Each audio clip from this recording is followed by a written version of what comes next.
Hello guys, welcome back again to the channel. So into today's video is about a speech that has created a lot of discussion across Africa and the African diaspora. In this speech, Africana speaks about colonization, economic power, African unity, and how she believes African must take greater control of its future. So her message is just direct. She argues that many of African modern challenges cannot be understood without looking at history, and she believes unity is one of the strongest tools Africa has going forward. So I want you to watch this video and see some of the arguments until the end. Then I'm going to come with a lot of comments later. And remember, if you are new here, please don't forget to hit that subscription button, and also you can comment, like, and share the video. Good afternoon, everyone.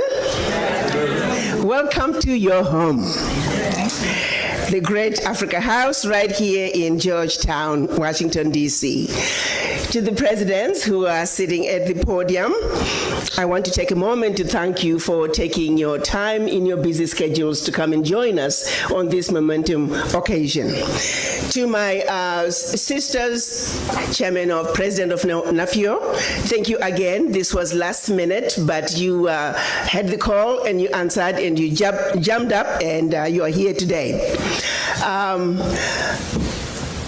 To my sister, Ms. Jensen, to my brother, Kojo Yanka, some of you, I have to give a shout out. He's writing a book titled From Jamestown to Jamestown. I can't wait, it's gonna be a thriller.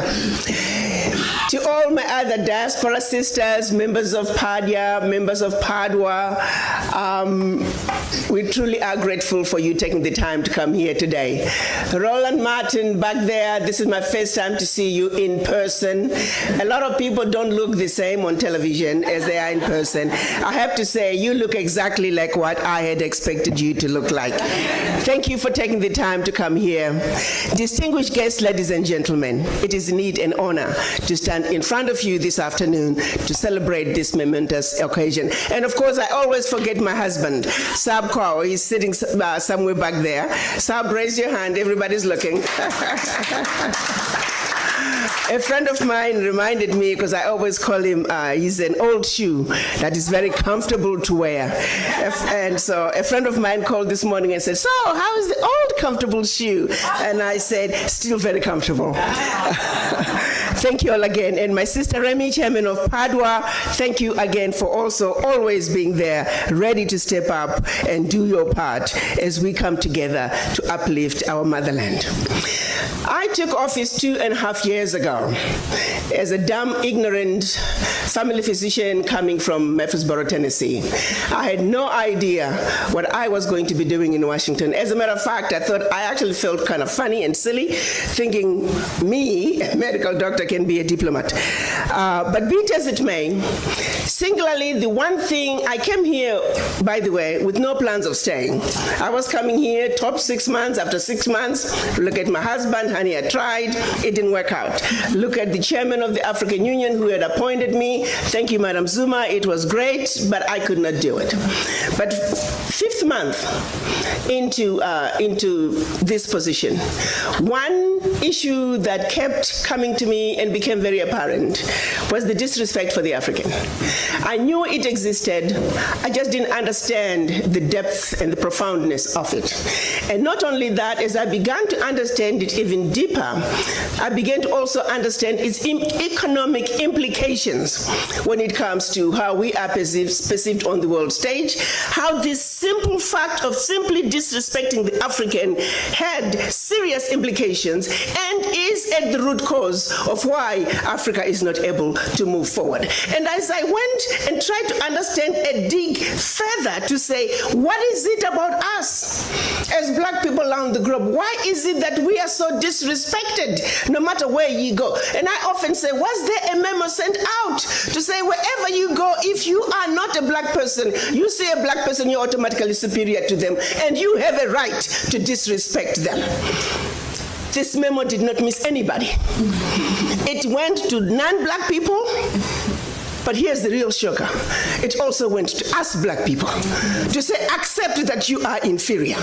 You automatically take an inferior position. And I'm going to have to tell you something that has become a realization that and this is where I am stuck as I try to understand how did this message just go through and percolated so through. Now we are on automatic pilot. It's almost as if we've undergone a genetic mutation. We don't even have to be told. We pass it on to our children. Have you ever wondered, of all the colors on earth, why were two colors chosen? Black color and white color. Follow me on this one. You take a white color, you associate it with Jesus Christ. You associate it with the angels. You associate it with purity and everything wonderful and everything desirable. And then you take a race that's not even white and you say you are white. Yes. And then you take another color. You associate it with the devil. You associate it with everything undesirable. I've never seen a bank robber wearing a white mask.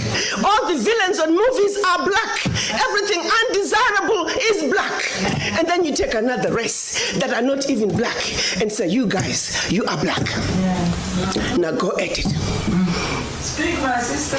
As we black mothers are trying to raise our children in our own homes, as much as we try to tell them that you're black and you're beautiful, guess what? The minute they step outside the door, the messages are completely different. A barrage of subliminal messages telling our children that that which you represent is horrible. Yeah. How do we fight against that? How do I tell my granddaughter that you're black and beautiful, but the world tells her otherwise? The voices echoing her blackness as a symbol of everything undesirable are much, much louder than even we black mothers, we come together, we can never drown those subliminal messages. They were all by design. Let me take you to the beginning. Certainly for Africa, your continent. Because as we gather here today, as we try to strategize, as we try to create those linkages between those Africans away from the continent and the Africans on the continent, we must understand, how did we get here? And for Africa, it starts with that monumental decision when the colonizers came together in Berlin in 1884. And let me say, prior to 1884, they were coming to Africa in a haphazard way. They had started with slavery. And then when they felt like they needed the slaves to stay on the continent, they say, oh, we no longer believe in slave trade. Let's stop it. No. It was really just another way of saying the labor is needed on the continent. Let's keep the monkeys on the continent so we can continue to exploit them. So 1884, they met in Berlin to organize themselves so they can effectively loot from the monkeys. They did not meet in Berlin to see to it that Africa would prosper. No. Let me repeat. The colonizers met in order to see to it that your Africa, our Africa, and her children, not only on the continent, are forever defeated and dominated. That was 135 years ago. The manner in which they did it, they took out the map of Africa while the Africans were sleeping, minding their own business. Started to chop up your continent into the tiny little countries that we see today. The bigger and more powerful a kingdom was, the more countries that came out of it. Not only more countries, but these countries were given to different colonizers who spoke different languages. Let me bring it home for a second. Pretend you're driving from Zambia, you're speaking English. Pretty soon you are in Angola, you're speaking Portuguese. Then DRC, French. Equatorial Guinea, Spanish. Southern Cameroon, French. Southern Cameroon, English. Northern Cameroon, French. You are now in Nigeria, English. Hello. These were the same people. Prior to 1884, we were powerful, amazing kingdoms with well-established educational and religious systems. If the truth be told, we had the civilization. We were the civilized. They were the devils, the uncivilized ones. They set out to take everything that symbolized civilization in Africa. To this day, they're still refusing to give up those relics. If those relics were not that good, why are you keeping them? We were way ahead of them in our civilization. They set out to destroy us. And Berlin Conference put the nail on that coffin. So they gave Djibouti the same sovereignty as the United States. They gave Burundi the same sovereignty as China. They gave Togo. You see, the EU realizes individual little countries, they can't survive on the world stage. So they come together as the European Union. Now picture this now. So they cut up this Africa into the tiny little countries, small economies that could never survive on their own, but gave them the same sovereignty as the big boys. So that way, when the little bitty countries go to the world stage for the purposes of development and discussing trade, they're wannabe boxers who are being thrown into the heavyweight boxing ring every day. How do you put China in the same boxing ring with Eswatini? Eswatini has 1.2 million people. China has 1.4 billion people. And you put them on the same stage and say, go at it, negotiate. Are you with me? Yes. This is insanity of the highest order. How have we allowed this carnage to go on? When Eswatini is thrown in the same boxing ring with China and Eswatini collapses before Eswatini even gets on the stage, the world says, well, Eswatini, what's wrong with you? Why can't you take care of your people? Well, China came in and said, Eswatini, give me all your gold or else. And if Eswatini does not agree, they just go on next door to Lesotho and give Lesotho an extra $1. And if Lesotho doesn't take it, they just jump on to Togo, Central African Republic. It was all by design. 1884. They did something else in addition to chopping us up. They also set out to make the African believe that everything African was bad and undesirable, and everything Western, particularly French and British, was more desirable. We call that the legacy of colonization. Prior to that, they had started long working on the slaves. Make them think everything about them, forget anything about Africa.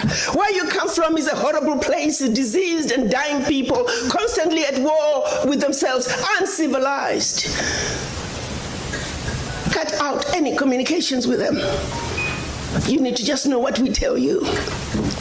And we call that the legacy of slavery. So that's where you look at where we are today.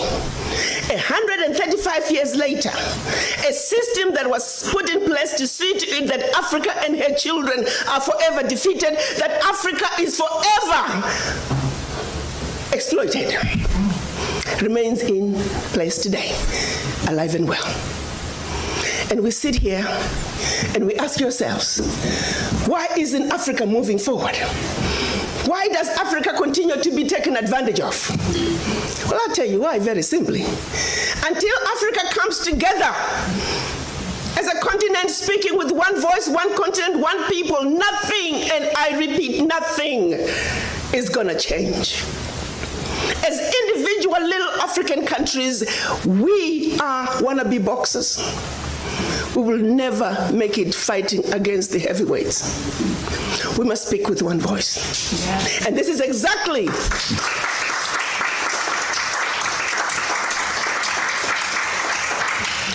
exactly what our Pan-African leaders wanted to see happen in 1963 when they came together in Addis Ababa, Ethiopia. They clearly stated that Africa for the Africans at home and abroad, and that African Union was now. They said Africa must speak with one voice. It is the only way for Africa to take its rightful place on the world stage. Sadly, when they went to Addis Ababa in 1963, they were divided. We had two factions, the Casablanca group and the Monrovia group. The Casablanca group were saying Africa for the Africans at home and abroad, and African Union now. This was Ghana, Guinea, Mali, Egypt, Morocco, Algeria, and Tunisia. Only 7. The other 25 of the 32 who attended were the Monrovia group. They were the nationalists. They said, let's go slow. Let's kind of wait on this Pan-African thing. 55 years later, 56 this year, we're still going slow. As if it wasn't bad enough that we were divided up into the tiny little countries that we are today. The gift that Berlin Conference gave us. One other thing that France did between 1958 and 1961 in the name of giving us our independence as African countries. France forced the Francophone, and I hate that terminology. There is no such thing as Francophone, Anglophone. They made it up. But for the purposes of communication, I will use that. 14 of those countries, they said, in order for you to get your independence from us, you must sign this document. You thought they could have found a better name for the document. The document was called the Pact for the Continuation. I repeat, the Pact for the Continuation of Colonization. We are talking about giving you independence, but sign this pact for the continuation of colonization in a different format. And I'm going to highlight some of those issues that they said you must agree to if you are going to be independent. Hello. Maybe we need to redefine the meaning of independence for the French.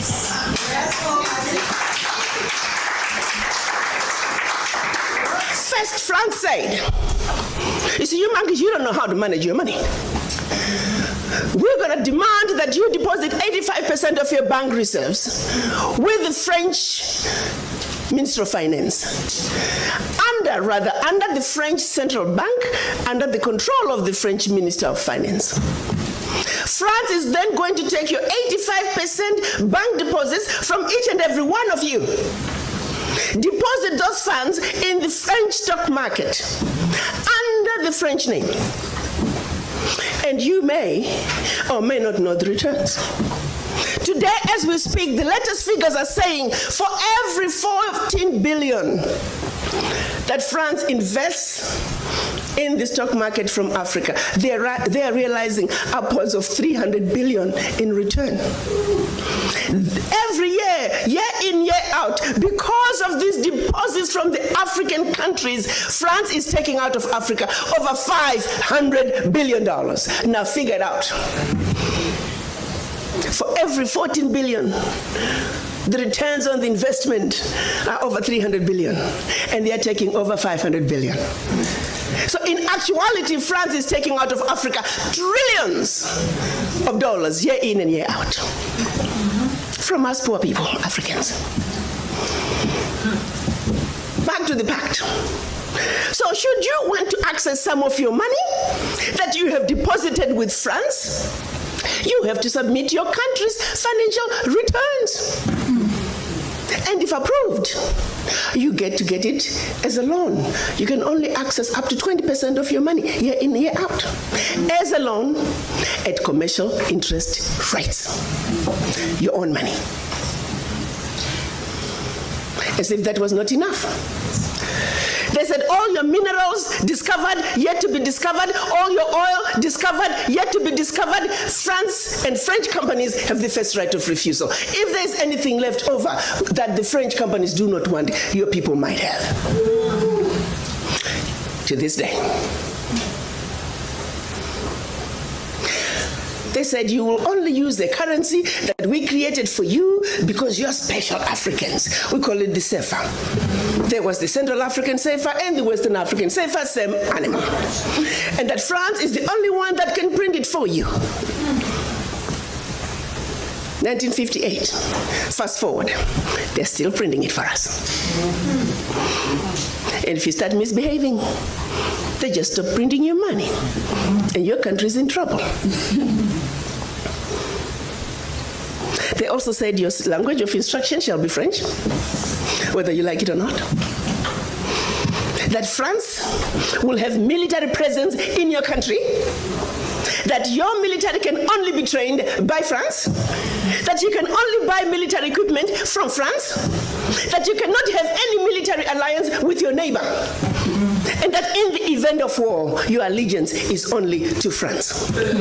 And furthermore, because they have military presence in your country, they can invade you without notice should they feel that the interests of France in your country are being violated. Teach, sister, teach. Speak on, sister. Fast forward, 2019, nothing has changed. The same people who have the audacity to tell us that we are poor countries, they are taking trillions out of Africa every year. And what is the African doing? Like an obedient, programmed black man, we just give in. We know the facts, but we just do nothing about it. Now, you have to say some of the fears are real, because in France that has sold you inferior equipment to theirs, France that has trained your military to be inferior to their military, they are now in your country. They can invade you. They have the permission to do so. They can destabilize you. And then one might say, why is it that African leaders haven't done anything about this deplorable situation? Well, let me tell you, my brother and sister, they have tried. Documented to this day, 22 coups where leaders were assassinated. France had something to do with it. The first 7, when they decided they were pulling out of the CFA and that they're going to print their own money, they were assassinated. Every time an African leader has tried to do what's best for their country, they were assassinated. Majority of them aided by France. It's a known fact. And then others, they were just mercenaries who felt that when there was a natural resource discovered in one country, they wanted to create a coup. So while the country is thrown into a civil war, they're siphoning the natural resource. We know of one particular story that had we not known about it, it would have been, oh, there we go again, the Africans. In about 25 years ago, a group of young, rich white kids were having fun in Cape Town. They found out that there was oil in Equatorial Guinea that had just been discovered, and they wanted it. So they set out a plan to have a coup in Equatorial Guinea. So while the Guineans are busy fighting a civil war, they will be siphoning the oil. But they made one mistake. There were 2 planes. One was to leave South Africa, stop in Zimbabwe, pick up more ammunition on their way to hunt in Equatorial Guinea. Another plane was taking off in the Caribbean that had this puppet diaspora who was supposed to be the next president. Mugabe wondered why such young people needed such powerful ammunition to go hunt in Equatorial Guinea. In doing his research further, he found out that this was a coup in the making. He allowed them to land in Zimbabwe. They loaded their plane, and just before takeoff, they were all arrested. The ringleader of that group was none other than the son of the former Prime Minister of the United Kingdom, Margaret Thatcher. She had to fly to Zimbabwe and paid handsomely to get her son out. The last one of those prisoners left Zimbabwe about 6-7 years ago. Had these young people succeeded, it would have been another coup. There you go, the Africans again. Such, my brothers and sisters, is the story of your Africa. They don't do coups anymore. They simply create instability. So when you hear of an instability in an African country, ask yourself, what is really going on? Because what they are telling you is really going on is just a shiny object. The real issue is over here. And you need to stop before you start being used as an instrument of your own self-destruction. They want to throw to you, our African leaders are corrupt. I just love that buzzword. Remember what I said, we need to define some of these words for them. Do you really want to know what corruption is? I like to think as black women, and we're going to talk about us black women here. We're smart people. There are two thieves. One is carrying a briefcase with $50 billion, which is what they say, oh, gets out of Africa every year for corruption. And by the way, they only tell you the 50 billion gets out of Africa. They don't tell you where it's going. You see, corruption is a team sport. We want all players. We want all players to come to the table. Okay, fine, we give it to you. 50 billion is going out of Africa. And then there's another thief over here with a briefcase with 500 billion sisters. Which one should we go after first? Wow. They want us to spend time. I am not saying we should not talk about corruption out of Africa. Don't get me wrong. Yes, we must talk about the thief carrying the $50 billion, but we must also not forget the thief that is carrying 500 billion. And by the time that thief is done investing that 500 billion, we're looking at trillions out of Africa. Now, do you see how quickly the 50 billion becomes the larger crumb under the table? And they're busy pointing at you. Oh, you see your brother, he got the bigger crumb under the table. I'm like, hell no, I want to be on the table. Don't get me stuck in the mud under the table when the real issues are on the table. We are not even on the table, my brothers and sisters, to tackle the issues that truly matter for our Africa. We must realize that. Let's refuse to fight over which brother got the bigger chunk under the table. That's right. We want to get on the table. That's right. And the only way for us to get on the table is to understand our circumstances, is to understand how we got here, to see our Africa with 2020 vision. So we, the beautiful, intelligent, sophisticated, highly adaptable, and totally indestructible Africans can do what we need to do to move our Africa from the doldrums where we were left by the Berlin Conference, from the losing lane that we were left in by the Berlin Conference, into the right lane, where we can truly look at our issues and address them as Africans for Africa. So all is not lost, my brothers and sisters. The wishes of our Pan-African fathers from 1963, March last year, the African leaders got together and signed a decision that is now putting us on the path to finish the unfinished business of the Berlin Conference. They signed what we are now calling the African Continental Free Trade Area, where Africa is now going to negotiate as a bloc, as one continent, one Africa, one heart, one soul, one mind. Yes, sir.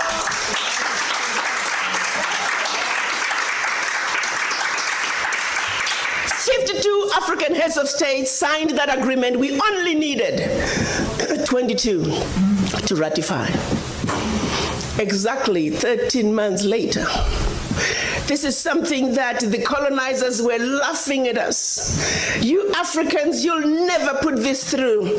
This CFTA thing, you'll never get the ratifications. Years down the line, it's never going to happen. It's going to be a piece of paper in a drawer somewhere. Because the reality is, ratifications, my brothers and sisters, do take a long time. They take years. But guess what? 13 months. April this year, the 22nd ratification was deposited to the African Union.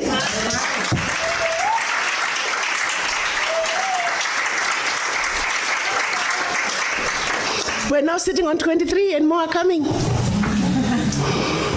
Because you know what? The sleeping giant is rising.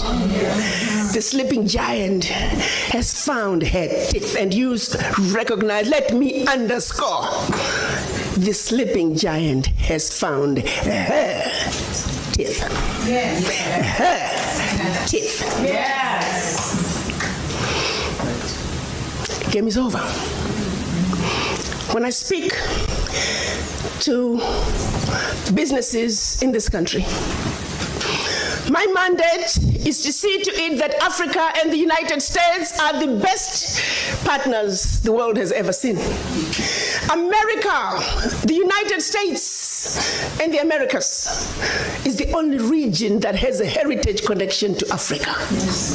And it is for that reason, in particular, that I'm on a mission to see to it that the marriage between Africa and the United States is the best marriage the world has ever seen. It is a marriage that's going to give birth not only to many children, but many beautiful children. I'm a woman on a mission. Yes. And that's why. That is why it is important that we begin to understand each other. That the misconceptions, the misunderstandings, the Africans don't understand the Americans, and the Americans don't understand the Africans. Our Caucasian brothers and sisters come to the negotiating table on a high horse. To them I say, get off your high horse. Yes. And we come to the negotiating table feeling automatically inferior. I also say to all of us, you are just as good as anybody else. Get off that underground. You need to rise up somewhere in the middle. We must rise up, they must come down.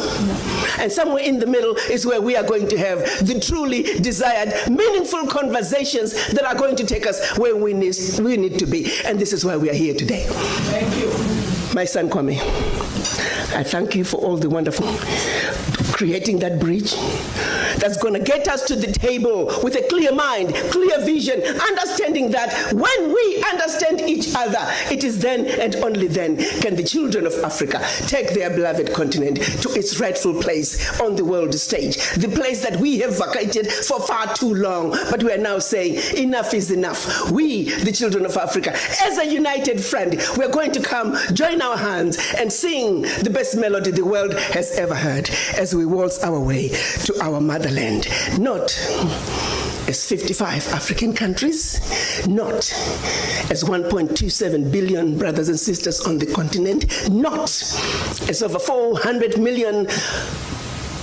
African diaspora around the globe, but children of one mother Africa.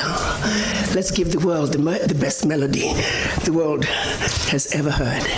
You see, birds sing not because they can, they sing because they have a song.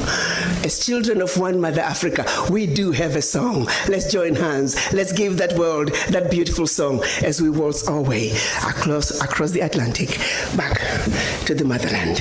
I thank you. I hope you have seen that video and you have seen that speech. One of the biggest point she made is that Africa's current situation did not begin recently. She talks about Berlin Conference. This was a meeting where European powers divided areas of Africa into colonial territories.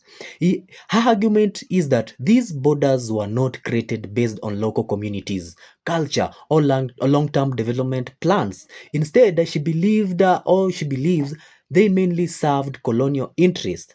According to her views, these created a small state with economies designed to export raw materials instead of building stronger internal industries. Now, historians and economists debate how much current challenges comes from colonial history versus post-independence decisions, but there is broad agreement that colonial system had longer lasting effects.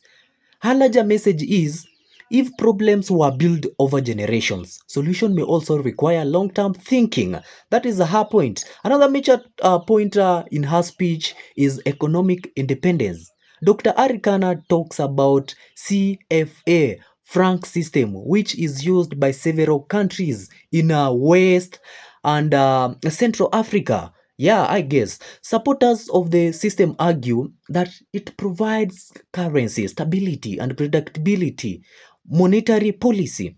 Critics, including Dr. Arikana, argues that it limits economic flexibility and keeps former colonial relationship influential. Her argument is not only about money. She says economic control influences trade, investment, and national decision making.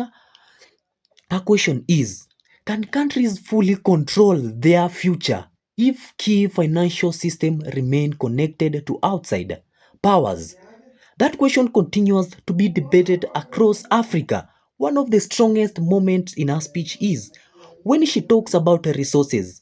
Africa has enormous natural wealth. The continent produces minerals, agriculture resources, energy resources, and many materials used in modern technology. Her criticism is that African countries often export raw resources but import expensive products. She argues this limits wealth creation inside the continent. She also challenges a conversation that focuses only on corruption. Her position is yes, corruption matters, but she believes people should also discuss global economic system, unequal trade relationship, and capital flowing out of Africa. This is a controversial discussion because experts disagree on exact numbers and causes. But her larger point is that internal reform and external fairness can both matter at the same time because this may be the most important part of the speech. She argues that Africa's future depends on acting together. One example she highlights is the African Continent Free Trade Area. The idea behind AFCFTA is simple. It makes easier for African countries to trade with one another, supports believes this could increase business opportunities, create jobs, strengthen industries, reduce dependence on external markets, improve bargaining power globally. Her message is that united market can create strong economies. Instead of competing separately, countries can cooperate. Another important message in this video is directed towards African living outside in the continent. So, in the Caribbean, the United States, and other parts of the world reconnecting economically and culturally, the idea is not rejecting other countries. The message is about strengthening relationship, investment, education, business, networks, and shared opportunities. Dr. Africana presents African not as a place waiting for rescue, but as a continent with talent, resources, and a growing influence. She describes Africa as a sleeping giant. This is beginning to wake up. At the end of the day, this speech is bigger than politics. It asks difficult questions. Who controls resources? Who benefits from trade? Who controls how can countries create long-term prosperity? And what roles does unity play in development? These are very important questions, and if you are asked these questions and get some of the answers, our continent or our country is going to go forward. Like, who controls these resources? That's a very important question. We should know the people who usually controls or runs these resources. Who benefits from trade?